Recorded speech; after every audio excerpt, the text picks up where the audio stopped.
Welcome back to our channel. We're excited to have you join us today. Yes. It's going to be a good one. It's always a good one because Holy Spirit is always speaking. So today's topic is going to be about what?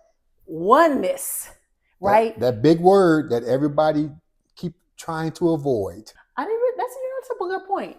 Are they really trying to avoid it, or is it that they don't even know it exists? I think they know it exists, but when you think about the commitment that comes with oneness, that's what a lot of people don't want to do. They don't want to commit to oneness. So you bring up a good point, but let's talk about this. What is oneness? Oneness is an agreement that you made when you got married, a covenant under God, because that's exactly how he sees you. He doesn't see you separately anymore. He sees you as one. And, the Bible says, and the two shall become one flesh. Say that one more time. And the two shall become one flesh. So if the Bible is telling us that, we are either ignoring what the Bible is telling us, or to your point, maybe we don't understand what that really means. Because again, once you say I do, under God, you become one, which means now you have to operate in one. Yeah, okay, so let's be for real. Who's teaching us that?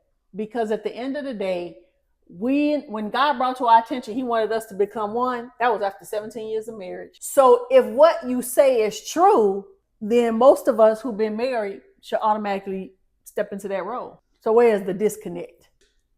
And I'm going to speak for us. We're not taught how to be married. We not what? We're not taught how to be married. We think it just automatically happens. But we're taught everything else except that. Now, the issue, Daniel, that we run into is that we pick up a lot of things growing up. We hear a lot of things growing up. We see our uncles and our aunts, our parents, and we try to mimic the good as best we can and try to avoid the bad.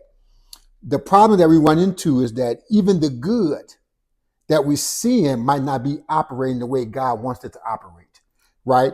It might not still be considered as oneness. So again, we literally have to be taught what it is to be one. And that should be something that people go through before they even get married as part of their premarital package. It should be on there. Lesson 1, oneness. Period. Because why? Because the Lord brought that to us and both of us looking like, what? Had no clue. No clue at all. What we didn't realize, and I think this is what people miss, that if you're not operating in oneness, God can't fully bless you separately. When it comes to oneness, this is the most critical piece that we miss. Is first becoming one individually with God.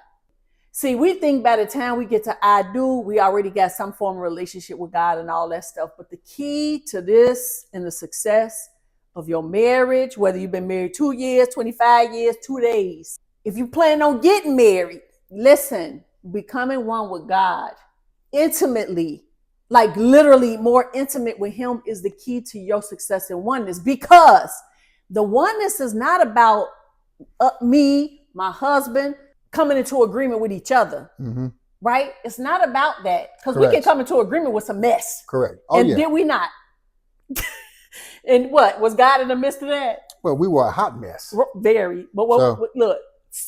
No, God's not in the midst of chaos. So that's my point. So the oneness part is when we, as husband and wife, that God only sees as one, comes into agreement with him as one, as the head one in charge. That's the part where people miss. That's the part where we didn't understand.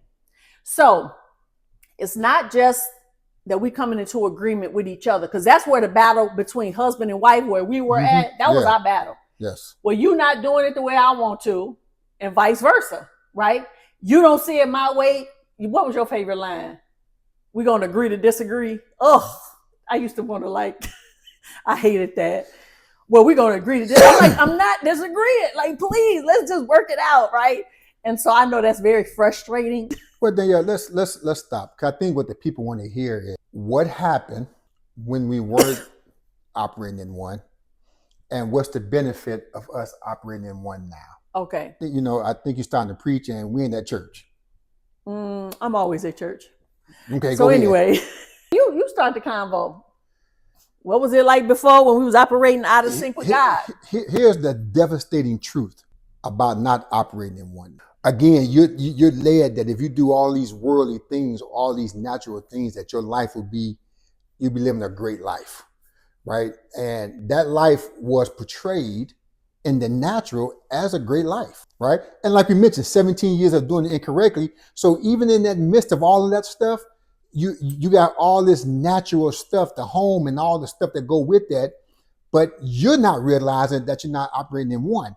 And then once it's brought to your attention, like it was brought to my attention on what I need to do to lead my home spiritually to bring us together. That's the man, if you're listening, that's your responsibility to bring the house together as one. That was Adam's responsibility. When it was my responsibility to do that, I didn't want to do that because I didn't want the accountability behind that. And because I was not willing to operate in oneness, even though God saw me as that, I was being disobedient. He had to respond by removing what was causing us not to be one. And that was the natural things of the world, right? Now, let me explain what that means. It doesn't mean that God don't want you to have a house and car and how big it is or how many you have.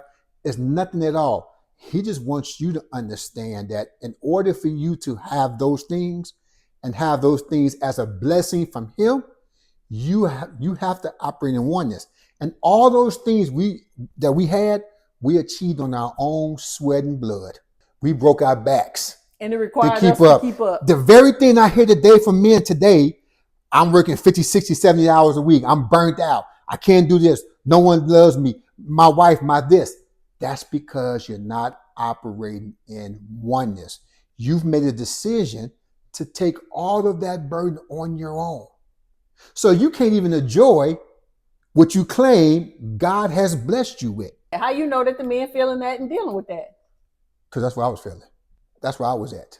Now, you might say, well, Coach, what happened? Well, God had to remove those things because they became a barrier. Now listen, because this is what people say. Well, God don't like me is his fault. It wasn't his fault at all. He has a standard that we are required to live at. That's his standard. He doesn't lower his standard for us. No matter how much we go to church, pray, fast, his standard, he doesn't lower his standard for us. He didn't lower his standard for me. I had to raise my standard to where because he's a perfect God. And because I refused to do that, my family, my wife, my daughter, my mother-in-law, even the dog paid the consequences of that. That all those things were removed from us. And listen, you might say, well, Coach, that ain't nuts. I guarantee you, and this is to all the men listening today, I guarantee you, if you're not operating in oneness, your house is not at peace. I promise you, if I was to talk to your wife and ask them what's going on in your house, I promise you she would say it's a hot mess. No matter how big the house is, no matter what's going on. Because that's the only way God sees you. Now let's go ahead. Did you want to say something? Yeah. Because it's funny you shut me down for preaching. I wasn't preaching. I was just sharing my story. You was just educating. Yes.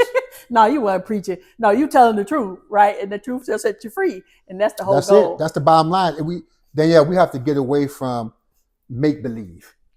You remember, how many people remember Mr. Rogers? When I was a kid, make-believe, a little choo-choo train, what was his name? Charlie? No, I but think. Sounds Mr. good. Rogers made the millions of kids believe that make-believe, what you were seeing was actually real. The devil does the same in our life. He creates a make-believe life. You appear to be all right, but inside you're being torn apart. You appear to look nice in church and at your job, and everybody's looking up to you, and everybody's saying, I wishing to be them. But deep, I can't tell you how many people say, they would be like, man, the Walkers look like this. I wish I was the Walkers. I wish make-believe. The devil created a make-believe life. And that's what some of you are experiencing today. He made us believe we had the good life when we had a pitiful life. Pitiful. Toe up from the flow up. And the truth of the matter is we did not understand or see that from a natural perspective. We just knew stuff was chaotic. We just knew stuff wasn't right. We were both in our own ways very unsettled. And so it was God who brought it to our attention, the reason why we were feeling the way we were feeling, because we were not operating at one is one. We were operating completely out of order in the standard that God set before us. Meaning, I was leading the house, my husband was following. Both of those were foundational in how we were brought up. So it was very familiar for us to move in that way. And so that's how we built our home, built our relationship. And guess what? That's also what caused it to crumble. Correct. Because it was completely out of order and it was shifting. And so back to, not to take us off of that topic, because that's why you got to subscribe and follow, because we're going to get deep into these conversations. Subscribe, and share.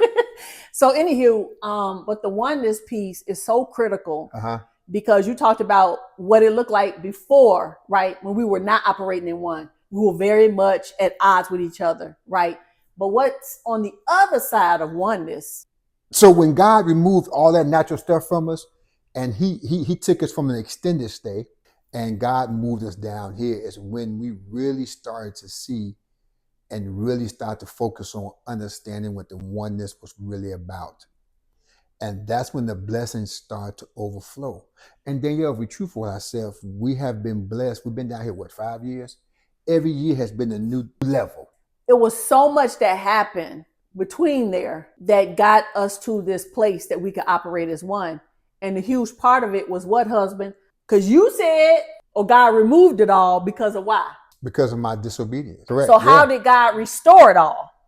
Obedience. And what? Submission to him. Correct. Yep. It goes right back to the beginning of the conversation. When you started operating in one with God and got right with him, not with me. You didn't get right with me first. You got right with God first. Correct. Right? Same with me. Our situation didn't change because I got one and right with my husband. It changed when I got one with Christ. Yes. Right? And got more intimately connected with him. Was able to follow his instruction. Guess what? Then he brought us together that now we could be on God's accord, because guess why? God could then drop in our spirits how we were supposed to move. Right? He could give me information, give my husband information simultaneously. And that, guess what? That connected us to understand this is the way we're supposed to walk. This is the decision we're supposed to make. This is what we're supposed to do. See, before it was, well, this is what I think. These are the pros and cons. This is how to. Well, this is what my friend said. This is what the experts say. This is the details. This is what pastor, all of that stuff. Guess what? That's what caused the conflict. Yeah, absolutely. Because you bring in your ideas based on your experiences, your thought patterns, who you listening to, it's all that. Same with me. And that's the clash. That was before oneness. When we were operating as two people, right? And God was like, that's not how it works. I need you both on my page.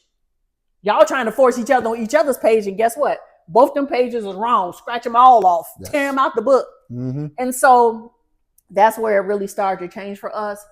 And the funny thing is, it did not require us per se to do the heavy lifting with each other. That's where people get really struggle in relationships, husband, is because they're trying to do this work.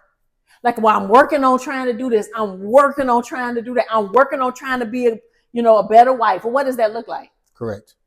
You working on trying to be a better husband. Well, what does that really look like? The reality of it is we just doing stuff, not hearing clear instructions on the particulars of what we're supposed to be doing. I mean, I was cutting your chicken off the bone. I was doing stuff that I thought was like good wife and a good submissive wife would do. And the Lord like, oh Lord, what the, all kind of wrongs. But we looking at the worldly way. What, you bringing me flowers and trying to do stuff. And I'm like, I don't even care for flowers like that. Like, what are you doing? But that's the point. We're trying to do stuff that we see other people do, and it's not effective. So, to Danielle's point, not for us to, again, we got so much to share. And like she mentioned earlier, to really, really continue to follow us, you guys are going to hear more and more of what it is to become one.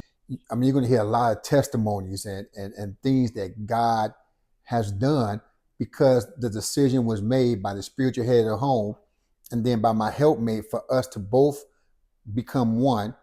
Again, focus on our relationship with Christ individually and then he will bring you together as one. Yeah.